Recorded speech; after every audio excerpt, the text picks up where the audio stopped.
Good morning, good afternoon, good evening. I want to welcome you to a conversation that could make a difference in your life, the life of your family, and in the communities that you're part of. It's a conversation that has a history to it, which I'll tell you about in a moment. I'm Miriam Hawley. I'm a business coach, consultant, and facilitator and author. And with me today is Anne Starr, a colleague and friend, a partner, co-partner in Systems Perspectives, a coaching and consulting and facilitation firm. And I want to begin today by giving you a little bit of the history that brought this conversation to my consciousness. As one of the original authors and founders of Our Bodies, Ourselves, I had a burning question, and those of us who brought the book out had a burning questions about that all were questions about empowering women to take charge of our bodies and our health and our families, and ultimately our societies. Moving forward came out in 1970. Moving forward to today, or closer to today, in 2012, my husband, Jeffrey McIntyre, and I published a book called You and Your Partner, Inc., Entrepreneurial Couples Succeeding in Business, Life, and Love. And our book was comprised of inspiring interviews with 50 couples, entrepreneurial couples around the country, who were bringing their intimate lives and their business lives together. And one of the things that was so inspiring about these conversations that we had that became the book were that people were attempting in all sorts of walks of life to bring their whole selves to their whole lives. And people were succeeding more or less, not always as thoroughly as they wanted, but they were trying to do that and succeeding. At the same time, I was coaching at a business school and with corporate executives who were were successful in work, were global leaders, some of them, and at the same time did not have the same level of integration in their lives as the couples that we got to know in the book. And I started to think about the question. A burning question for me became then, how do we bring our whole selves to our whole lives in the present moment, because that's what we have, the present moment, to make the difference we want in the world, and also to enjoy ourselves, to have fun. So I have started a project called Whole Selves, Whole Lives, and I'm interviewing colleagues and friends and people who are intrigued by the question, how do we bring our whole selves to our whole lives in the present moment? And having conversations that I hope will spark your interest and your curiosity and let you have that conversation with people who are important in your world and your community. So I'm going to open up now for Anne it's going dark. Keep going. Open up the question for Anne. How do you bring your whole self to your whole life in the present moment to make the difference you want in the world? First of all, that's a huge question. And it's also, I think, a practice for me. When I think about it feels to me almost like a mindfulness practice of being exploratory in the moment, and there being a bit of a risk and a bit of a not knowing, and being open to that and accepting of that. And to me, that's a constant, that's something that's felt differently in different environments. And it's always a practice of, okay, who am I in this environment? And am I trusting, am I willing, am I capable of bringing my whole expression in this moment that we're having right now? And so I think it's always a moving target, it's always a moving practice, and it's always an alive edge, unless we go to sleep on it, in which case then there's a kind of pulling back bit of a withholding, which to me is the opposite of what you're asking about. So how do you keep the practice? How are you keeping the practice alive right now as we're talking? Well, It would be useful for people to kind of know. Yeah, I'm working on many levels at once. I mentioned that I have a little bit of performance anxiety, so that's factored in here for sure. And I experienced that as a kind of heat and a sort of uncertainty and a wanting to run out of the room and hide. So rather than doing that, I'm sitting here and talking to this instrument we have in front of us and deciding in this moment that I'm willing to stay in this exploration with you and see where it might go, not knowing. Thank you. Thank you. You're welcome. I mean, I started off today, as I've started off several of these interviews, not knowing exactly how I'm going to bring in, introduce it and bring in the story and the context. And it's a little different each time. And I realize it's a practice for me to stay present and stay with the moment, so that it isn't like there's a right way for me to introduce this conversation or have this conversation with you or anyone else. Well, I'm also, when I'm listening to you, I'm thinking of how contextual it is and thinking about different environments that I find myself in, whether, for example, I am contemplating giving a presentation or being in an interview or interviewing someone else, which is a very different kind of dynamic. And what's my relationship to that framework, in a sense? What's my relationship to my identity in that framework? And am I willing to be open and to not sort of grasp onto an identity that I think is the right one to have in that context?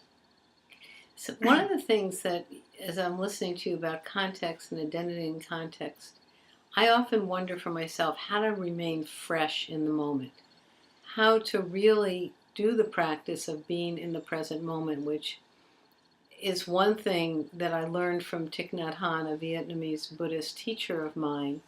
And when I was in a meditation retreat or a center with him, it's one thing to do that.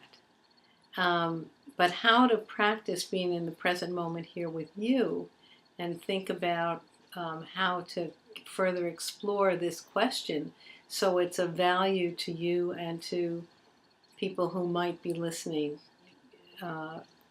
to us and learning for themselves what it means to bring their whole selves to their whole lives.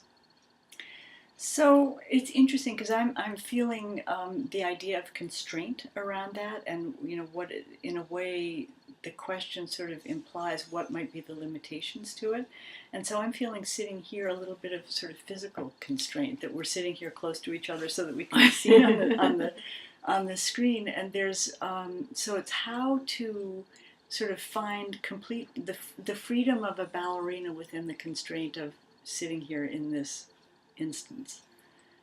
And so that for me would be an exploration edge. How can we play in this? Well, we can dance back and forth as ballerinas might. Indeed. Or we can hold a pose. The very opposite. Yeah. And even to propose this is fun, and it's part of the question. How do we live in a way that makes a difference and we enjoy life? Well, in some ways, we never don't bring our whole selves to our whole lives. I mean, this is it. This is what we have. So in some ways, it's only a sort of mental limitation that makes us unable to step into the freedom that's potentially there every moment. Do you know what I mean? But the thing that's interesting, and I'll be curious about your response, because we both are coaches, business coaches. There are situations that I'm encouraging executives I'm working with to bring their whole selves forward, and how a business decision might affect their children or spouse or people, their community, or how it might honor certain values they have of contribution or not.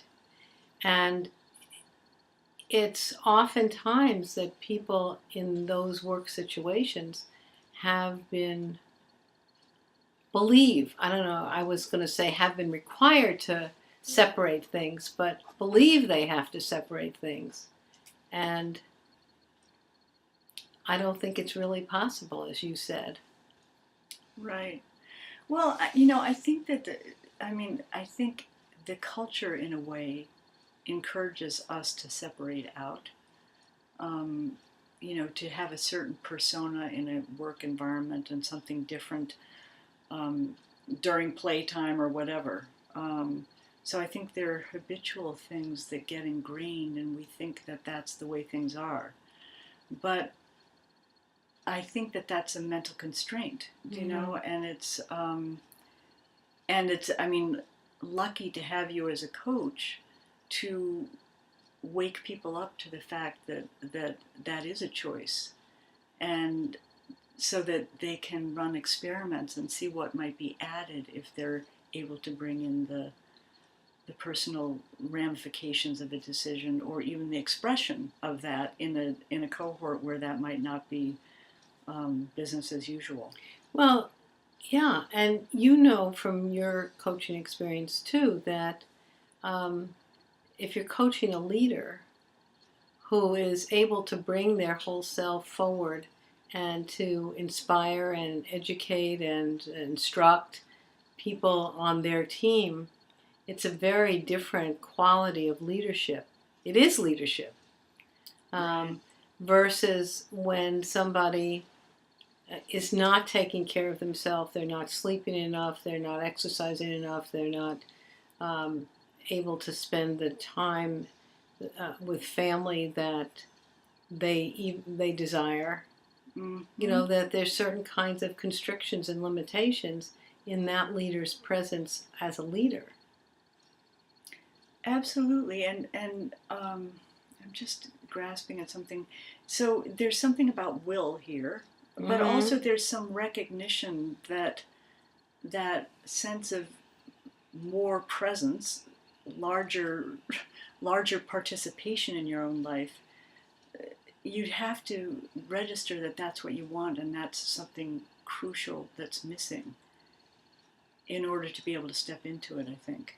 I mean, I'm reminded of this sense, which I have often, of being asleep at the wheel, and having to continually wake up to what's possible that may not be expressed here in the moment. And that creates an opening to step into more. The other thing that I think is really important here is context and invitation and some holding place. I mean, that's something that we can all do individually as a practice all the time, but there's also something about being in dialogue with someone like you, where there's a reflective quality about this very thing, and it sort of opens up both of our understanding of it and invites us to be in it with more aliveness. And so I think that back and forth, that you and I are both manifestations of aliveness, and our being together and talking about it in this way expands what's possible, our definition of it. I think that's great. And aliveness, and I want to come back to the word reflection, because what I'm reminded of is last week I was coaching at the Harvard Business School in a women's leadership program. And one of the main aspects, one of the main benefits of that program was for women to create space for a week to really reflect on their lives in the context and in the safety of an excellently crafted program at the Harvard Business School. Beautiful. And the reflection part, the women that I was coaching, as they reflected on the week, reflected on the reflection part, and having the opportunity in a safe, both a safe and a provocative environment, provocative in the sense of stimulating environment, to really step back and look at their lives and figure out what they wanted to carry forward and what changes they wanted to make that would make them more whole and complete and happier. See, I think that's beautiful on two levels. One is that kind of pausing we can do at any time in any event. Like right now, I could take a split second to go silent before I respond to you. Mm-hmm. But you can do that in the middle of a meeting where you're maybe going to be triggered by something and just pause and do that step back kind of thing. But I'm also struck that those women are a we. They are a cohort in this experience, even if their reflection is solo and is deeply personal and exploratory in that domain. Still, they're all participating and doing it, and I think there's like a field created, not a permission, but an aliveness that wants to come. So in terms of that aliveness or field that wants to come, what I'm aware of in the moment, in the present moment with you, Anne, is that, and I keep discovering this every time I do an interview about this question, is that there is a more aliveness that happens and more community that happens, and wanting to keep asking this question as a way of building community and a way of building that opportunity to, at any given moment, with whomever you are, yeah, to be able to take that pause and reflect, am I bringing all of what I want to this moment? Am I being my full self in this moment? Yeah. In the way, understanding that I may be I may be at the gym and wanting to bring my full self to the moment, and I'm not bringing my author self to the moment. But am I bringing my whole self to the moment? And that happens in reflection with other people. And there's another piece in here that comes to me listening to you, and that is what you're talking about is possibility. Yes. When I listen to you talk, I get this sense of expanded possibility and a means of holding that in a way that replicates itself, that brings more possibility. So it's almost not the cognitive, am I doing it, as much as being in the question opens up more than we thought was here before. And that keeps going. I think that's a great place to stop. Well, and so did the machine. And the machine thought it was great to stop there too. To open up the question of what is possible for you in the audience listening to this conversation. And who do you want to bring this conversation to that will make a difference to you and your life and your family and your community?